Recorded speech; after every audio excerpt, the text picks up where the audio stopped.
નમસ્કાર વિદ્યાર્થી મિત્રો, અગાઉના લેક્ચરમાં આપણે વિદ્યુત ભારોનું અસતત વિતરણ હોય, વિદ્યુત ભારોનું અસતત વિતરણ થયેલું હોય અને એના વડે કોઈ બિંદુ P પાસે વિદ્યુત સ્થિતિમાન કેટલું હોય એ જાણવા માટેનું સૂત્ર તાર્યું હતું. એનાથી આગળનો આજનો આપણો પ્રશ્ન છે, વિદ્યુત ભારોનું તંત્ર છે એમાં વિદ્યુત ભારોનું સતત વિતરણ થયેલું છે. જો વિદ્યુત ભારના સતત વિતરણને લીધે, સતત વિતરણ એટલે આપણે જાણીએ છીએ કે દરેક બિંદુએ વિદ્યુત ભારનું મૂલ્ય એક સરખું હોય. તંત્રમાંના દરેક બિંદુએ વિદ્યુત ભારનું મૂલ્ય એક સરખું હોય, અથવા આપણે એવું કહીએ કે વિદ્યુત ભાર એક સરખી રીતે પથરાયેલો હોય તો એને વિદ્યુત ભારોનું સતત વિતરણ કહેવામાં આવે. વિદ્યાર્થી મિત્રો, જો યાદ હોય તો પહેલા ચેપ્ટરમાં તમે શીખી ગયા રેખીય વિતરણ. આવો કોઈ તાર હોય, કોઈ તાર એમાં વિદ્યુત ભાર છે એ આમ એક સરખી રીતે પથરાયેલો હોય, વિદ્યુત ભાર એક સરખી રીતે આમ પથરાયેલો હોય તો આને આપણે સતત વિતરણ કહીએ. વિદ્યુત ભાર છે એ દરેક બિંદુએ એક સરખો હોય. જેવી રીતે હું એમ કહું કે આ બિંદુએ 1 કુલમ છે તો આ બિંદુએ પણ 1 કુલમ હોય, આ બિંદુએ પણ 1 કુલમ હોય, તો આવું વિતરણ હોય એને સતત વિતરણ કહેવામાં આવે. તો આ રેખીય વિતરણ છે, રેખીય વિતરણ એના માટે તમારે રેખીય વિદ્યુતભાર ઘનતા આવી ગઈ. એને આપણે લેમ્બડા વડે દર્શાવતા હતા. રેખીય વિદ્યુતભાર ઘનતા એને આપણે લેમ્બડા વડે દર્શાવતા હતા. અંશમાં આવે પથરાયેલો કુલ વિદ્યુતભાર અને છેદમાં લંબાઈ આવે રેખીય લંબાઈ. વિદ્યાર્થી મિત્રો, પહેલા ચેપ્ટરમાં વિદ્યુત ક્ષેત્રવાળું જે ચેપ્ટર છે એમાં તમે શીખી ગયા કે આ વિદ્યુત ભારોનું સતત વિતરણ છે, રેખીય વિતરણ છે. જો રેખાના રૂપમાં વિદ્યુતભાર પથરાયેલો છે તો એના માટે રેખીય વિદ્યુતભાર ઘનતા આવે, એને લેમ્બડા વડે આપણે દર્શાવતા હતા. એનાથી આગળ કોઈ પદાર્થ એવો હોય કે જે પૃષ્ઠ ધરાવે, કોઈ પદાર્થ આવો હોય કે જે ક્ષેત્રફળ ધરાવે, પૃષ્ઠ ધરાવે. હવે આમાં વિદ્યુતભારોનું વિતરણ થયેલું હોય, વિદ્યુતભારનું આ રીતે સંમિત વિતરણ થયેલું હોય, વિદ્યુતભાર એક સરખો પથરાયેલો હોય તો એના માટે પૃષ્ઠ વિદ્યુતભાર ઘનતા સિગ્મા આવે. પથરાયેલ કુલ વિદ્યુતભાર અને છેદમાં આવતું હતું ક્ષેત્રફળ.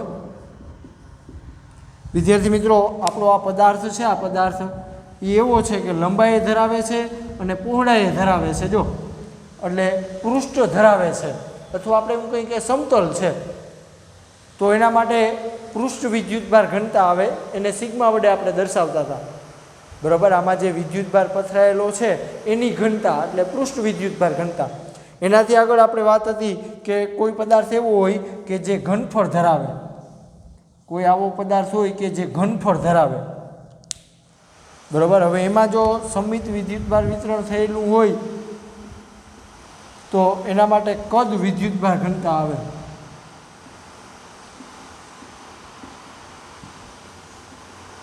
એને આપણે રો દર્શાવતા હતા. પથરાયેલ કુલ વિદ્યુતભાર અને છેદમાં કદ આવશે. વિદ્યાર્થી મિત્રો, અહીંયા આપણો આ તાર છે એટલે કે એને લંબાઈ હોય, રેખીય હોય. આ આપણો પદાર્થ છે એ આપણો ક્ષેત્રફળ ધરાવતો પદાર્થ છે તો એના માટે પૃષ્ઠ વિદ્યુતભાર ઘનતા આવે. આ પદાર્થ આપણો એવો છે કે જે ઘનફળ ધરાવે છે, એટલે કે લંબાઈ ધરાવે, પહોળાઈ ધરાવે અને ઊંચાઈ ધરાવે. આવો પદાર્થ હોય અને એમાં વિદ્યુતભારોનું સતત વિતરણ થયેલું હોય તો એના માટે કદ વિદ્યુતભાર ઘનતા આવે, એને આપણે રો વડે દર્શાવી. અંશમાં આવે પથરાયેલો કુલ વિદ્યુતભાર અને છેદમાં લેવું પડે કદ. વિદ્યાર્થી મિત્રો, સૂત્રો છે એ બરાબર સમજજો. આ તમારે પહેલા ચેપ્ટરમાં આવ્યું છે. તાર છે, તાર એ ફક્ત લંબાઈ ધરાવે એટલે છેદમાં લંબાઈ. આ સમતલ છે, સમતલ અથવા એવું કહો કે પૃષ્ઠ છે એટલે એ ક્ષેત્રફળ ધરાવે એટલે છેદમાં ક્ષેત્રફળ. આ ઘનફળ ધરાવતો પદાર્થ છે એટલે અહીંયા છેદમાં કદ આવશે. હવે વિદ્યાર્થી મિત્રો આપણે એવું જ વિચારવાનું છે કે કોઈ પદાર્થ આપણો એવો છે કે જે ઘનફળ ધરાવે છે. માનો કે આવો કોઈ આપણો પદાર્થ છે અને એમાં સંમિત વિદ્યુતભાર વિતરણ થયેલું છે. આમ સંમિત વિદ્યુતભાર વિતરણ થયેલું છે. બરાબર. આ ઘનફળ ધરાવતો પદાર્થ છે, એમાં સંમિત વિદ્યુતભાર વિતરણ થયેલું છે. ઘનફળ ધરાવે એટલે કે આ પદાર્થ એવો હોય કે જે લંબાઈ ધરાવે, પહોળાઈ ધરાવે અને ઊંચાઈ પણ ધરાવે. જેવી રીતે આપણે ગોળા ફેંકનો ગોળો તો એ ઘનફળ ધરાવે. બરાબર. એવી રીતે લંબઘન હોય, લંબઘન તો એ પણ ઘનફળ ધરાવે. આવા આકારનો કોઈ પદાર્થ છે એમાં સતત વિદ્યુતભાર વિતરણ આ રીતે થયેલું છે. હવે માનો કે અહીંયા કોઈ બિંદુ પી છે અને ત્યાં આપણે વિદ્યુત સ્થિતિમાન શોધવું છે. વિદ્યાર્થી મિત્રો પ્રશ્ન બરાબર સમજજો. આ આપણો ઘનફળ ધરાવતો પદાર્થ છે, એની અંદર સંમિત વિદ્યુતભાર વિતરણ થયેલું છે, વિદ્યુતભાર સતત રીતે પથરાયેલો છે. અહીંયા કોઈ બિંદુ પી છે. બરાબર. અહીંયા આપણે વિદ્યુત સ્થિતિમાન શોધવું છે. તો સૌથી પહેલાં આપણે બિંદુ પીના સ્થાન માટે કોઈ એક યામાક્ષ પદ્ધતિ લઈ લઈ.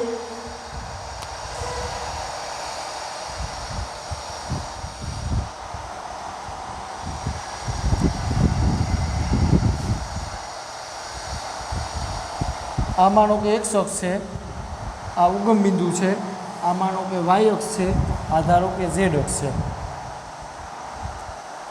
હવે આપણે બિંદુ પી છે એનું સૌથી પહેલાં સ્થાન જાણવું પડે.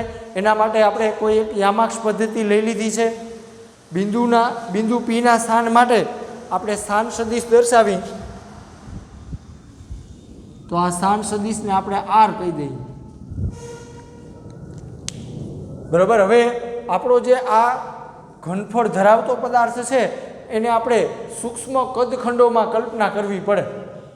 સૂક્ષ્મ કદખંડો. બરાબર. આખો ઘન પદાર્થ કેવી રીતે બને તો કે આવા સૂક્ષ્મ કદખંડો આપણે વિચારવા પડે. જો હું એક સૂક્ષ્મ કદખંડ અહીં વિચારું છું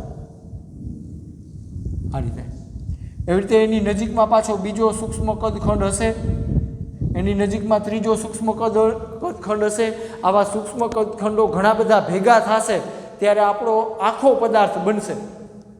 આપણે સમજવા માટે અહીંયા એક જ સૂક્ષ્મ કદખંડ વિચાર્યો છે.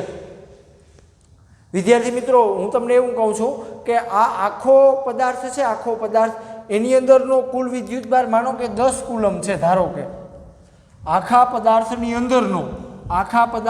અંદરનો કુલ વિદ્યુતભાર 10 કુલમ છે ધારો કે. તો આટલો કદખંડ છે એની અંદર પણ કંઈક વિદ્યુતભાર હશે. બરાબર. આ જે વિદ્યુતભાર હશે એને આપણે સૂક્ષ્મ વિદ્યુતભાર કહીએ. સૂક્ષ્મ વિદ્યુતભાર માનો કે એને આપણે ડીક્યુ કહી દઈએ. આની અંદરનો જેવી રીતે એમ કહેતા હોય કે આ ટુકડાની અંદર 1 કુલમ, એની બાજુના ટુકડાની અંદર 1 કુલમ, એની બાજુના ટુકડાની અંદર 1 કુલમ, તો બધા 1 કુલમ તમે ભેગા કરશો એટલે કુલ 10 કુલમ થશે. બરાબર. સમજવા માટે મેં 10 કુલમ કીધું છે. વાસ્તવમાં આ કદખંડ છે તો એની અંદર સૂક્ષ્મ વિદ્યુતભાર હશે. કદખંડ આપણો સૂક્ષ્મ છે એટલે એની અંદરનો વિદ્યુતભાર છે એ પણ સૂક્ષ્મ આવશે. હવે આ કદખંડ છે એનું સ્થાન આપણે જાણવું હોય તો એના માટે આપણે સ્થાન સદિશ આર ડેશ બતાવી દઈએ.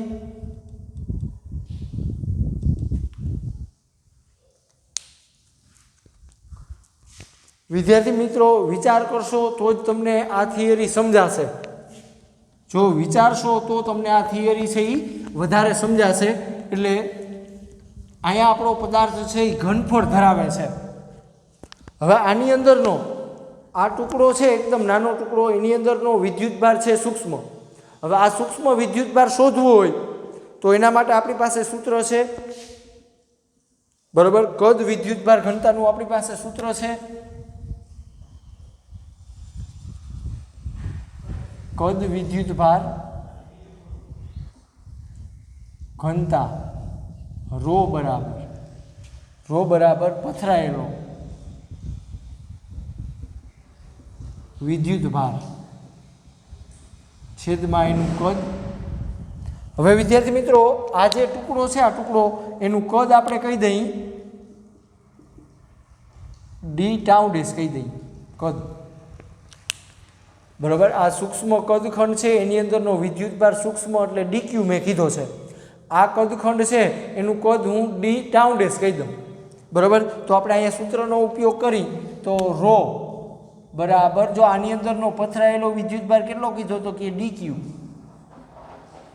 કદ કેટલું કીધું તો કે ડી ટાઉ ડેશ. આ પદ આ બાજુ લ્યો એટલે રો ટાઉ ડેશ બરાબર ડીક્યુ. વિદ્યાર્થી મિત્રો આ આટલો ટુકડો છે, આટલો ટુકડો એની અંદરનો તમને વિદ્યુતભાર મળ્યો રો ટાઉ ડેશ. હવે આ આપણો બિંદુવત વિદ્યુતભાર થયો, ડીક્યુ છે એ આપણો બિંદુવત વિદ્યુતભાર છે. તો એને લીધે અહીં કંઈક વિદ્યુત સ્થિતિમાન હશે. જો યાદ હોય તો આપણે બિંદુવત વિદ્યુતભાર વડે ઉદ્ભવતું વિદ્યુત સ્થિતિમાનનું સૂત્ર અગાઉ મેળવ્યું V = KQ છેદમાં ખાલી R. તો વિદ્યાર્થી મિત્રો પહેલાં તો આ અંતર આપણે જાણવું પડે. અંતર જાણવા માટે આપણે આ રીતનો સ્થાન સદિશ લેવો પડે. તો તમે આકૃતિમાં જોઈ શકો આ અંતર આપણે શોધવું હોય બરાબર. તો આ એક સદિશ છે, આ એક સદિશ એનો શીર્ષ છે ત્યાં આ બીજા સદિશનો પૂછ આવ્યો એટલે આ સદિશ અને આ સદિશનો સરવાળો કરી તો આ પરિણામી સદિશ બરાબર હોય છે.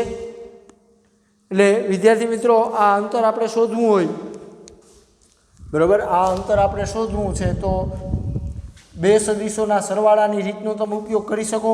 આ એક સદિશ છે R ડેશ પ્લસ આપણો બીજો સદિશ છે એ આપણે શોધવો છે બરાબર. પરિણામી સદિશ R બરાબર હોય, એમાં આ પદ આપણે શોધવું છે એટલે એને કરતા કરીએ એટલે આ બરાબરની ઓલી બાજુ જશે એટલે સદિશ R માઇનસ સદિશ R ડેશ આવશે.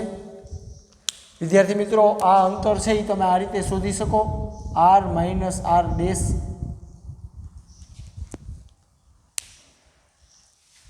હવે આપણી પાસે સૂત્ર છે એનો ઉપયોગ કરવાનો થાય. જો આની અંદરનો વિદ્યુત ભાર સૂક્ષ્મ છે તો એના વડે અહીં ઉદ્ભવતું વિદ્યુત સ્થિતિમાન છે એ પણ સૂક્ષ્મ આવે. તો આપણું આ સૂત્ર છે એ આ રીતે બનશે dV બરાબર K એટલે 1/4πε0. વિદ્યુત ભાર Q છે એને બદલે અહીંયા સૂક્ષ્મ વિદ્યુત ભાર છે dQ અને છેદમાં આપણું અંતર આપણે આ શોધ્યું છે R માઇનસ R ડેશ. આ રીતે આવશે.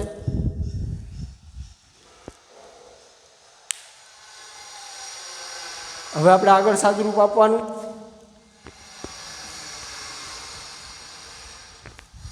આગળ સાદુરૂપ આપી તો ડીક્યુ ની તમે કિંમત લખી શકો બરાબર. આ ડીક્યુ જે શોધ્યો છે એની આપણે અહીં કિંમત મૂકવાની.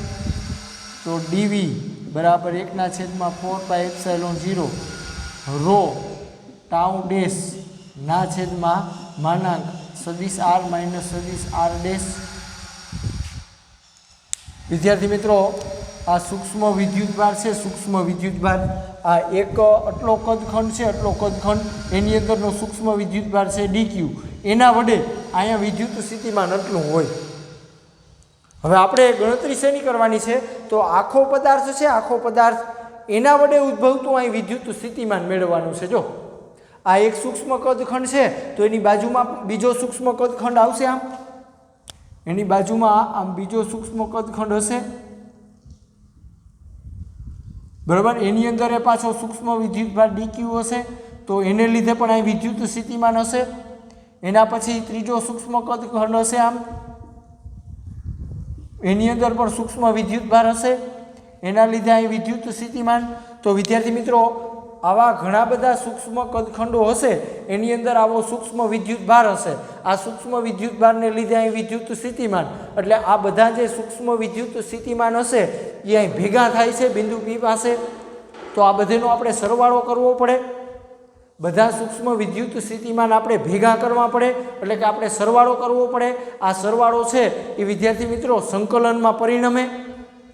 એટલે આનાથી આગળ આપણે સાદુરૂપ આપી તો આ રીતે આપી શકાય.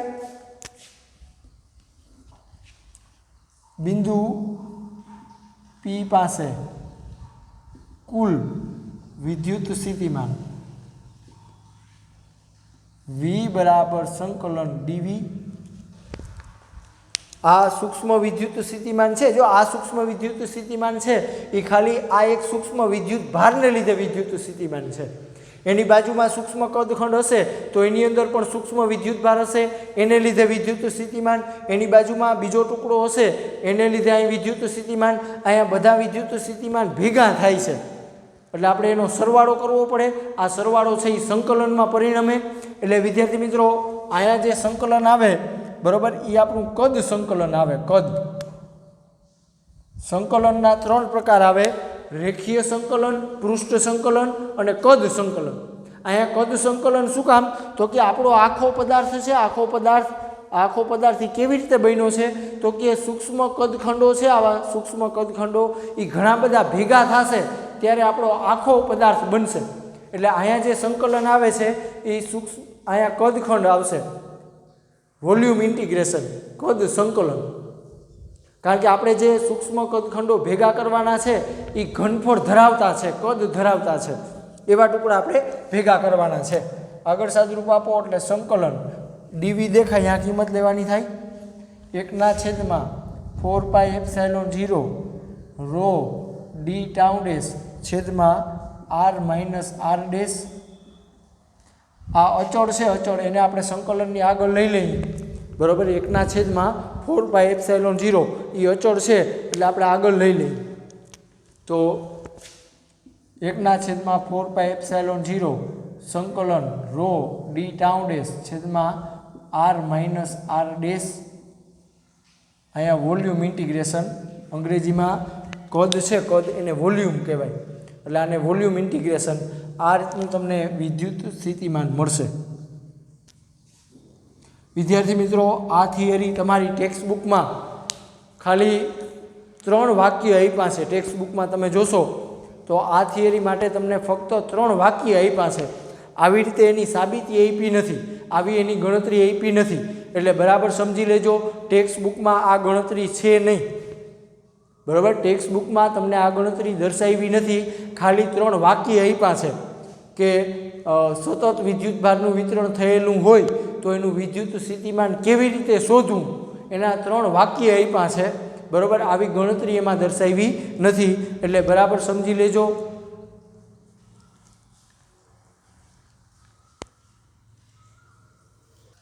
હજી વિદ્યાર્થી મિત્રો આમાં જો વિદ્યુત ભારનું વિતરણ નિયમિત હોય, આમાં વિદ્યુત ભાર જે પથરાયેલો છે એ જો નિયમિત હોય બરાબર તો આપણો આ રો છે એ પણ અચળ બને। વિદ્યુત ભારોનું નિયમિત વિતરણ હોય તો કદ વિદ્યુતભાર ઘનતા રો કેવી બને, અચળ બને। તો આ સંકલનની આગળ તમારે રોને લેવું પડે બરાબર। જો વિદ્યુત ભારોનું નિયમિત વિતરણ હોય તો કદ વિદ્યુતભાર ઘનતા છે એ દરેક બિંદુએ એક સરખી હશે। જો અહીંયા રો જેટલો હોય એટલો જ રો અહીંયા હોય, એટલો જ રો અહીંયા હોય બરાબર। રો અચળ હોય તો તમારે આ સંકલનની પછી આગળ લઈ લેવાનું થાય।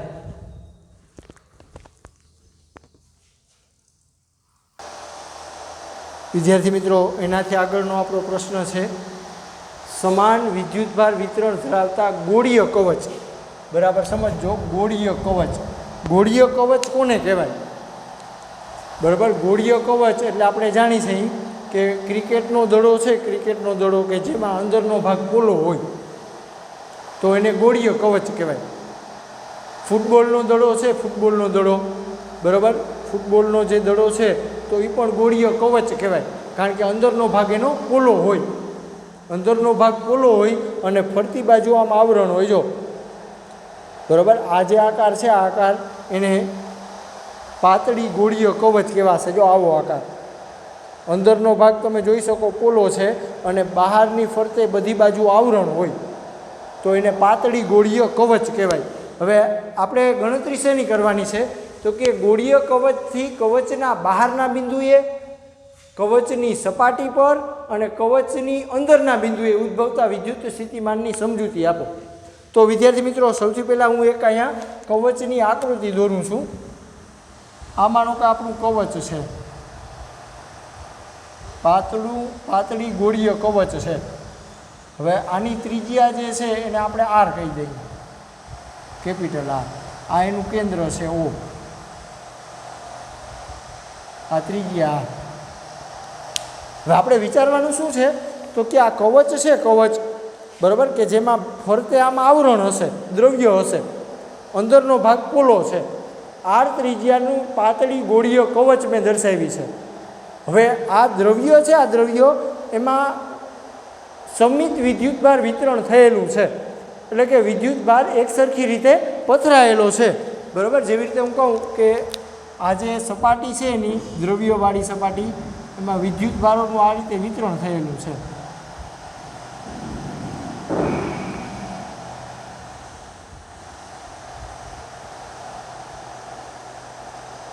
જો આ થિયરી વિચારશો, કલ્પના કરશો તો તમને વધારે સમજાશે। જેવી રીતે હું તમને એમ કહું કે આ રીતનું કવચ છે, કવચ બરાબર, આ બાજુ બધેમાં દ્રવ્ય હશે, ફરતે દ્રવ્ય હશે, અંદરનો ભાગ પોલો હશે।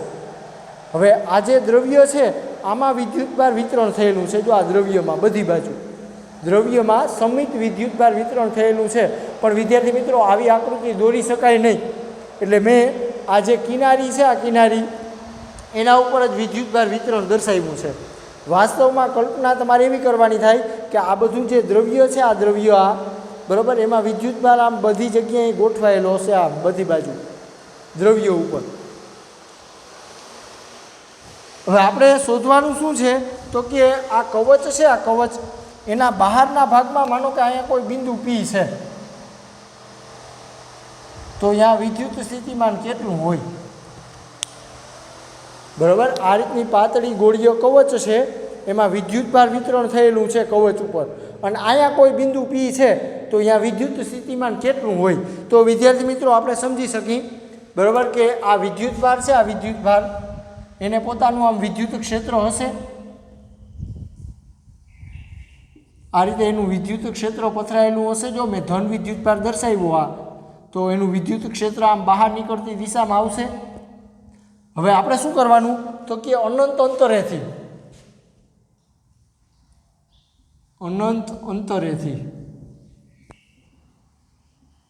એકમ ધન વિદ્યુતભાર, અહીંયા અનંત અંતર થાય છે, ત્યાં એકમ ધન વિદ્યુતભાર છે। જો એને આપણે આમ બિંદુ પી પાસે આમ લાવવાનો છે। જો અનંત અંતરે એકમ ધન વિદ્યુતભાર છે, એને આપણે આ બિંદુ પી પાસે લેવાનો છે। તો આ જે વિદ્યુત ક્ષેત્ર છે, આ વિદ્યુત ક્ષેત્ર એની વિરુદ્ધમાં આપણે કાર્ય કરવું પડશે। આ જે કાર્ય કરવું પડે એને વિદ્યુત સ્થિતિમાન કહેવામાં આવે। અનંત અંતરેથી એકમ ધન વિદ્યુતભારને વિદ્યુત ક્ષેત્રમાં આપેલા બિંદુએ લઈ જવા માટે, જો આ બિંદુ પી છે એ વિદ્યુત ક્ષેત્રની અંદર છે, આપેલા બિંદુએ લઈ જવા માટે વિદ્યુત ક્ષેત્રની વિરુદ્ધમાં કરવા પડતા કાર્યને વિદ્યુત સ્થિતિમાન કહે છે। તો આ બિંદુએ બરાબર તમારે એકમ ધન વિદ્યુતભાર લેવો હોય તો જો આ વિદ્યુત ક્ષેત્ર છે એની વિરુદ્ધમાં આપણે બાહ્ય બળ લગાડી અને વિદ્યુતભારને અહીં પહોંચાડવો પડે। બાહ્ય બળ લગાડી એને લીધે એનું સ્થાનાંતર થશે, એટલે કાર્ય થયું એમ કહેવાય। હવે આ વિદ્યુત સ્થિતિમાન કેટલું હોય બરાબર, આ વિદ્યુત સ્થિતિમાન કેટલું હોય તો કે આ જે આપણી કવચ છે, કવચ બરાબર, અહીંયાથી આપણે આ અંતરને, આ બિંદુ પીના અંતરને આપણે આર કહી દઈએ, સ્મોલ આર બરાબર। તો આ કવચ પરનો સમગ્ર વિદ્યુતભાર છે, કવચ પરનો સમગ્ર વિદ્યુતભાર એ આપણે કવચના કેન્દ્ર ઉપર સંકેન્દ્રિત થયેલો ગણવો પડે। વિદ્યાર્થી મિત્રો પહેલા ચેપ્ટરમાં તમારે વિદ્યુત ક્ષેત્ર આવી ગયું, પાતળી ગોળીય કવચ હોય એના અંદરના ભાગમાં વિદ્યુત ક્ષેત્ર, કવચની સપાટી પર વિદ્યુત ક્ષેત્ર અને કવચના બહારના ભાગમાં વિદ્યુત ક્ષેત્ર બરાબર। એ કેટલું હોય તો કે E બરાબર KQ/R²। વિદ્યુત ક્ષેત્ર આટલું હોય, E બરાબર KQ/R²। બરાબર। તો આ બિંદુએ વિદ્યુત સ્થિતિમાન કેટલું હશે, V બરાબર KQ/R આવું સૂત્ર છે. કેની કિંમત મૂકો 1/4πε0 Q/R.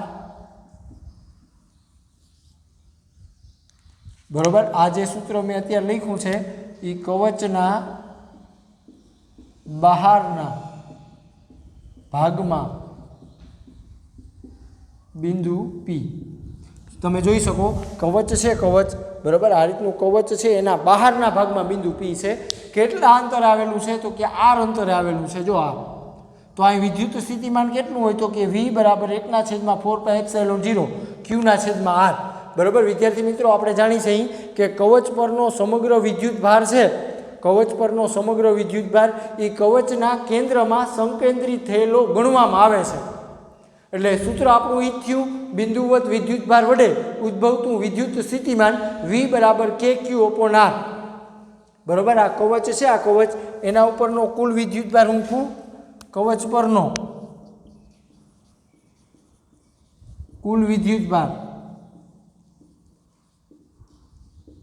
માનો કે Q છે અને કવચની ત્રિજ્યા કેપિટલ R છે. હાલો એનાથી આગળ વધી. બરાબર. કવચની બહારના બિંદુએ, જો આ બહારના બિંદુએ આટલું વિદ્યુત સ્થિતિમાન હશે. હવે આ બિંદુ P અહીંયા વિચાર્યું, એને આપણે અહીંયા કવચની સપાટી ઉપર વિચારી તો હવે અહીંયા આપણે આ બિંદુ P અહીંયા વિચારતા હતા, એ માનો કે અહીંયા વિચારી તો જો અહીંયા જે આટલું કાર્ય કરવું પડતું હતું એના કરતાં અહીંયા કાર્ય કેવું કરવું પડશે? વધારે કરવું પડશે. વિદ્યાર્થી મિત્રો, તમે સમજી શકો અનંત અંતરેથી એકમ ધન વિદ્યુતભારને આપણે અહીં લેવું હોય અહીંયા, તો જો આટલું જ કાર્ય કરવું પડે. બરાબર. પણ આનો આ વિદ્યુતભાર છે એને જો અહીંયા લેવું હોય તો જો આ વધારે વિદ્યુત ક્ષેત્ર છે, આ વધારે વિદ્યુત ક્ષેત્ર એની વિરુદ્ધ આપણે વધુ કાર્ય કરવું પડશે. બરાબર. એટલે કવચની સપાટી પર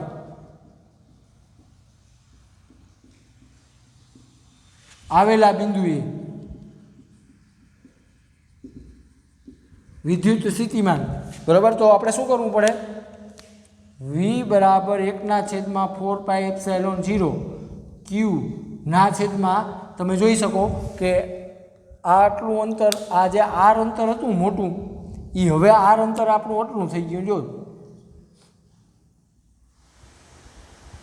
બરાબર. એટલે આ શરત કઈ થઈ? તો કે R બરાબર R થયું. એટલે વિદ્યાર્થી મિત્રો, અનંત અંતરેથી એકમ ધન વિદ્યુતભાર આપણે આમ લાવી તો અહીંયા કાર્ય વધારે કરવું પડશે, કારણ કે આટલા બધા વિદ્યુત ક્ષેત્રનો સામનો કરવો પડે. જો અહીંયા આટલું જ કાર્ય કરવું પડતું, અહીંયા હવે આટલું બધું કાર્ય કરવું પડશે. જો બરાબર. એટલે આ શરત કઈ થઈ? તો કે R બરાબર R થઈ. એટલે આ R દેખાય, અહીંયા આપણે R લેવાનો થાય. તો વિદ્યુત સ્થિતિમાન ક્યાં વધારે હશે? તો કે સપાટી ઉપર વધારે હશે. બરાબર. આ બહારના ભાગમાં જે વિદ્યુત સ્થિતિમાન છે, બરાબર, એમાં તમે જોઈ શકો કે આ R આપણો મોટો છે. જો R આપણો છેદ મોટો થશે અહીંયા, અને ઈનું ઈ બિંદુ P અહીંયા આવે સપાટી ઉપર, એટલે આ R અંતર ઘટી ગયું. જો આ છેદ અહીં નાનો થઈ ગયો.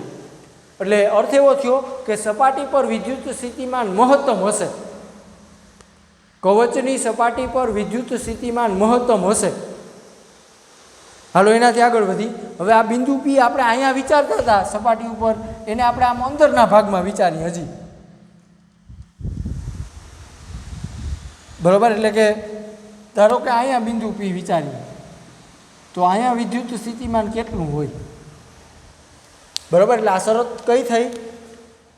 કવચના અંદરના ભાગમાં આવેલા બિંદુએ વિદ્યુત સ્થિતિમાન.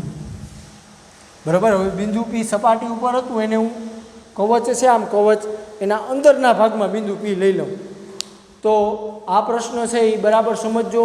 ઘણી વખત બોર્ડની પરીક્ષામાં પૂછાઈ ગયો છે.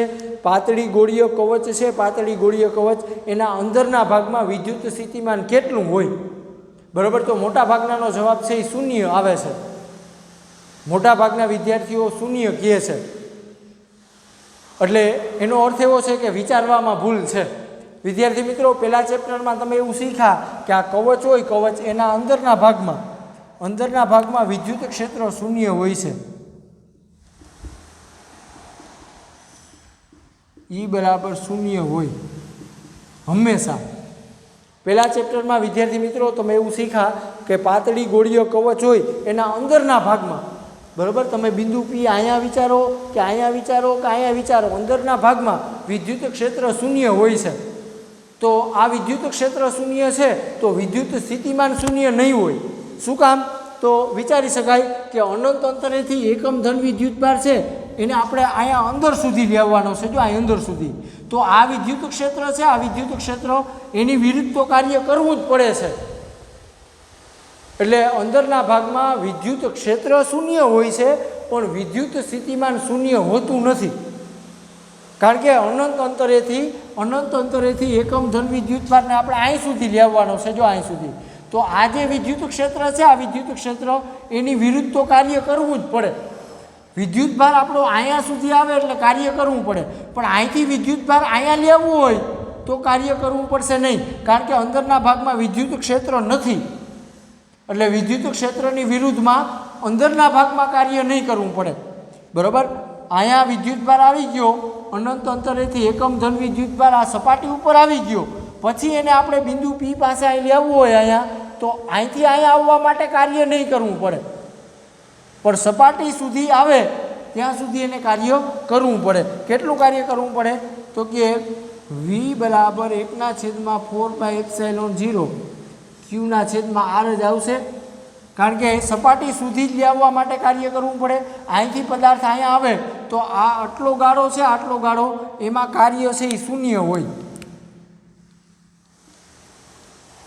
બરાબર, અનંત અંતરેથી એકમ ધન વિદ્યુતભાર તમે આમ સપાટી સુધી પહોંચાડો ત્યાં સુધી કાર્ય કરવું પડે. અહીંથી પાછો અહીંયા પહોંચાડવા માટે કાર્ય કરવું પડશે નહીં, કારણ કે અંદરના ભાગમાં વિદ્યુત ક્ષેત્ર છે જ નહીં. જો આમ વિદ્યુત ક્ષેત્ર જ નથી તો એની વિરુદ્ધમાં કાર્ય કરવું પડે નહીં. બરાબર, તો વિદ્યુત સ્થિતિમાન આ બિંદુએ કેટલું હોય? તો કે 1/4πε0 Q/R. બરાબર, એવી રીતે બિંદુ પી મેં અહીંયા વિચાર્યું હતું, એને બદલે જો અહીંયા વિચારો તો પણ આટલું જ કાર્ય કરવું પડે. 1/4πε0 Q/R. અહીંયા બિંદુ હોય કે અહીંયા બિંદુ હોય કે અહીંયા બિંદુ હોય, બરાબર, સપાટી સુધી, આ સપાટી સુધી લાવવા માટે જ કાર્ય કરવું પડશે. અહીંથી વિદ્યુતભાર તમારે અહીંયા પહોંચાડવો હોય તો કાર્ય કરવું પડશે નહીં. શું કામ? તો કે અંદરના ભાગમાં વિદ્યુત ક્ષેત્ર છે જ નહીં, એટલે એની વિરુદ્ધમાં આપણે કાર્ય કરવાની વાત આવે નહીં. એટલે કવચના અંદરના ભાગમાં વિદ્યુત સ્થિતિમાન કેટલું હશે? તો કે એની સપાટી ઉપર જેટલું વિદ્યુત સ્થિતિમાન છે એટલું જ વિદ્યુત સ્થિતિમાન અંદરના ભાગમાં આવશે. અહીંયા માનો કે હું એમ કહું કે 10 વોલ્ટ છે સપાટી ઉપર, તો અહીંયા પણ 10 વોલ્ટ જ હશે, અહીંયા પણ 10 વોલ્ટ જ હશે, અહીંયા પણ 10 વોલ્ટ જ હશે. સપાટી ઉપર જેટલા વોલ્ટેજ હશે એટલા જ વોલ્ટેજ અંદરના ભાગમાં હશે. એટલે વિદ્યાર્થી મિત્રો, અહીંયા તમારી શરત આવી થઈ. અહીંયા શરત તમારે લખવી હોય, બરાબર, અહીંયા શરત આપણી આવી થઈ હતી કે capital R less than small r. અહીંયા શરત આવી થઈ કે small r greater than capital R છે, કેપિટલ R એ મોટો છે. આવી શરત થઈ. જો અહીંયા આપણો કેપિટલ R મોટો છે અને આ સ્મોલ r એટલો છે. જો આ આટલું અંતર એટલે આ સ્મોલ r, કેપિટલ R આપણો મોટો છે, એટલે અહીંયા શરત આવી થઈ R ગ્રેટર ધેન R. તો આ રીતે વિદ્યાર્થી મિત્રો ઘણા વિદ્યાર્થીઓ ભૂલ કરે છે. અંદરના ભાગમાં વિદ્યુત સ્થિતિમાન કવચની સપાટી ઉપર જેટલું હોય એટલું જ હોય, અને આ વિદ્યુત સ્થિતિમાન કેવું રહેશે? અચળ રહેશે. એટલે આના ઉપરથી ઘણા બધા MCQ બનાવી શકાય છે. બરાબર સમજો. સપાટી પર જેટલો આ વોલ્ટેજ હશે એટલા જ વોલ્ટેજ અંદરના ભાગમાં હશે, અને આ વિદ્યુત સ્થિતિમાન છે એ અચળ હશે. બરાબર, અહીંયા 10 વોલ્ટ હોય તો અહીંયા 10 વોલ્ટ હોય, અહીંયા પણ 10 વોલ્ટ હોય. અંદરના ભાગમાં વિદ્યુત ક્ષેત્ર શૂન્ય હોય પણ વિદ્યુત સ્થિતિમાન શૂન્ય નહીં હોય, અને આ વિદ્યુત સ્થિતિમાન છે એ અચળ હશે. એટલે વિદ્યાર્થી મિત્રો, આજે જે આપણે 2 પ્રશ્નો સમજ્યા છે, બરાબર, એ તમારે પાકી નોટમાં લખવાના છે.